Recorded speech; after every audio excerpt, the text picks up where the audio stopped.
భార్య వదిలేయచ్చు, భర్త వదిలేయచ్చు, కుటుంబస్తులు వదిలేయచ్చు. కానీ నువ్వు ఆయన మీద దృఢ నిశ్చయం కలిగి ఉన్నావు అనుకోండి, నిన్ను విడవాడు. మనం పాటలు పాడతాం కానీ వాటి విలువ, వాటికి ఉన్న అర్థం మనం గ్రహించాం. కష్టాల కొలిమిలో కాల్చి వేసిన ఇంకా శోకాలు గుండెను. ఎందుకు రాశారండి ఈ పాటలు భక్తులు? ఎందుకు రాశారు? ఇగో వాక్యం ద్వారానే. వాళ్ళకి ఎలా అర్థమైంది? అనుభవపూర్వకంగా వాళ్ళు శ్రమను అనుభవించి నిలబడ్డారు. నీకు ఆ అనుభవాన్ని నేర్పడానికి దేవుడు ఇన్ని మాటలు చెప్పిస్తున్నాడు. ఎప్పుడండి మనకు వచ్చేది? ఎప్పుడు వచ్చేది అనుభవం?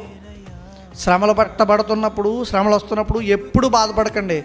నేను దేవుని ఎదుట ఆల్రెడీ ఆయన ఒక దృష్టిలో ఉన్నానన్నమాట.